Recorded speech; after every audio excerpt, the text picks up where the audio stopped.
Praise the Lord, hallelujah. Zion வேதாகம ஆய்விற்கு அன்போடு கூட இயேசு கிறிஸ்துவின் நாமத்தில் உங்களை வரவேற்கிறேன். இன்றைய தினத்திலும் சங்கீதங்களின் புஸ்தகம் அதிகாரங்கள் 11 முதல் 16 அதிகாரம் வரைக்கும் உள்ள வசனங்களை தியானிக்க சர்வ வல்லமையுள்ள தேவன் தாமே நமக்கு கிருபை பாராட்டுவாராக. 11 அதிகாரத்திலே, நான் கர்த்தரை நம்பியிருக்கிறேன், பின்ன ஏன் நீங்கள் என் ஆத்துமாவை நோக்கி பட்சியைப் போல உன் மலைக்கு பறந்து போ என்று சொல்கிறீர்கள் என்று சொல்லி ஒரு கேள்வியை வைத்து தாவீது இந்த சங்கீதத்தை எழுதுகிறதை குறித்து பார்க்கிறோம்.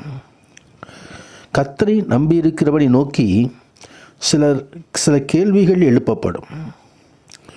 அந்த மனிதனை மனம் மடிவு உண்டாக்கும்படி, அந்த மனிதனுக்குள்ளாய் சோர்வுகளை கொண்டு வரும்படி சத்ருபானவன் இப்படி சில நபர்கள் மூலமாக சில கேள்விகளை எழுப்பலாம். துன்மார்க்கன் வில்லை வளைத்து செம்மையான இருதயத்தார் மேல் அந்தகாரத்தில் ஈயும்படி அம்புகளை அந்த நாளிலே தொடுக்கிறார்கள் என்று சொல்லி அஸ்திபாரங்கள் நிர்மூலமாகும்படியாய். ஆனால் தேவனாய் கர்த்தர் தமது பரிசுத்த ஆலயத்திலிருந்து சிங்காசனத்தில் வீற்றிருக்கிறவர் மனுப்புத்திரரை பார்த்து, இதோ அடிமைகள் அவர்கள் எப்படி இந்த கேள்விகளுக்கு பதில் அளிக்கிறார்கள், இந்த கேள்விகளுக்கு அவருடைய உள்ளம் எப்படி இருக்கிறது என்று சொல்லி அவர் சோதித்தருகிறார். கேள்விகள் எழுப்பிய துன்மார்க்கன் மேல் கன்னிகளை வர்ஷிக்க பண்ணுவார். அக்கினியும் கந்தகமும் கடுங்கோடை கொந்தளிப்பும் அவர்கள் குடிக்கும் பாத்திரத்தின் பங்கு என்று சொல்கிறார். கர்த்தர் நீதியுள்ளவர். கர்த்தர் பரிசுத்த நாமத்துக்கு மகிமை உண்டாவதாக. அதே போல் 12 அதிகாரத்திலும் தாவீது தன் உள்ள குமரலை வெளிப்படுத்துகிறதை குறித்து பார்க்கிறோம். பக்தியுள்ளவன் அற்றுப்போகிறான், உண்மையுள்ளவர்கள் மனுப்புத்திரரில் குறைந்திருக்கிறார்கள், ரட்சியும் கர்த்தாவே என்று சொல்லி தேவனுடைய ரட்சிப்புக்காக ஆண்டவரை நோக்கி மன்றாடுகிற தாவீதை இங்கே நாம் பார்க்கிறோம். துன்மார்க்குடைய காரியங்கள் எப்படி இருக்கிறது? ஏழைகள் எல்லாம் பாழாக்கப்படுகிறார்கள். எளியவர்கள் விடும் பெருமூச்சு இப்பொழுதும் சிறுவர்களுக்கு அவனை காத்து சுகமாக இருக்க வேண்டும் என்று சொல்லி ஆண்டவருடைய சமூகத்தில் விண்ணப்பம் பண்ணி கர்த்தர் அந்த எளியவர்களை பாதுகாத்து சுகமாக இருக்க பண்ணுவார் என்று சொல்கிற வார்த்தையையும் அங்கே நாம் பார்க்கிறோம்.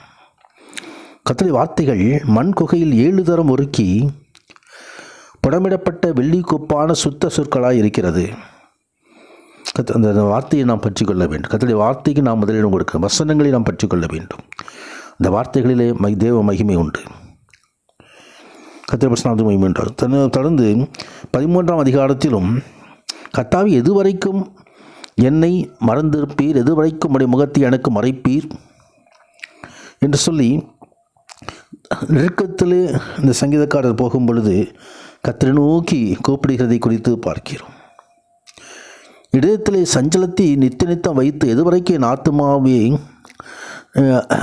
ஆத்மாவில் ஆலோசனை பண்ணி கொண்டிருப்பேன், எதுவரைக்கும் சத்துரு என் மேல் தன்னை உயர்த்துவான் என்று சொல்லி தன்மேல் வருகிறதான நெருக்கத்தில், சத்துருவான் கொண்டு வருகிறதான சோதனையில் யோபுவை போல இந்த சங்கீதக்காரர் தாவீது தேவனை நோக்கி அபயம் எடுக்கிறதை குறித்து பார்க்கிறோம்.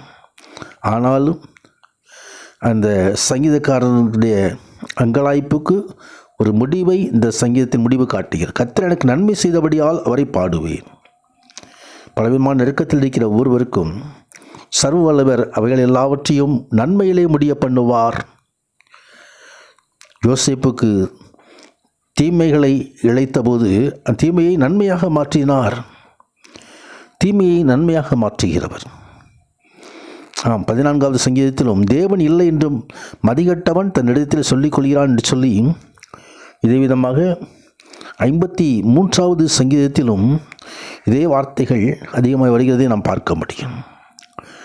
ஒரு காரியத்துக்கு தேவன் அதிகமாய் முக்கியத்துவம் கொடுப்பாரானால் அது காரியங்கள் மீண்டுமாக அது திருப்பி சொல்லப்படும். அதே விதமாக இந்த சங்கீதம் 53வது சங்கீதத்தில் திருப்பி சொல்லப்பட்டிருக்கிறது. முக்கியத்துவம் உண்டு. தேவன் தன்னை தேடுகிற உணர்வுள்ளவன் உண்டோ என்று சொல்லி கர்த்தர் வானத்திலிருந்து பரலோகத்திலிருந்து மனுப்புத்திரரை பார்க்கிறார்.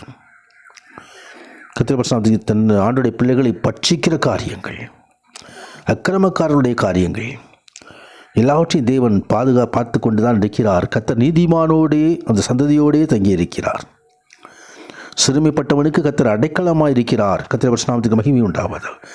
சியோனிலிருந்து இஸ்ரவேலுக்கு ரட்சிப்பு உண்டு. யாக்கோபுக்கு களிப்பும் இஸ்ரவேலுக்கு மகிழ்ச்சியும் உண்டு. கர்த்தர் ஜனத்தின் சிறைப்பை திருப்புவார். அதே போல் 15ஆம் அதிகாரத்திலும் கர்த்தாவே யார் உம்முடைய கூடாரத்தில் தங்குவான், யார் உம்முடைய பரிசுத்த பருவத்தில் வாசம் பண்ணுவான் என்று சொல்லி ஒரு கேள்வியை எழுப்பி அந்த கேள்விக்கு பதிலையும் இங்கே சங்கீதக்காரர் தருவதை குறித்து பார்க்கிறோம். நாவினால் புறங்கூறாமல் நீதியை நடப்பிக்க வேண்டும், சத்தியத்தை பேசுகிறவனும் தீங்கு செய்யக்கூடாது, அயலானுக்கு மேல் போதும் நிந்தையான பேச்சு எடுக்காமல் இருக்க வேண்டும், ஆகாதவன் என்ற காரியங்களெல்லாம்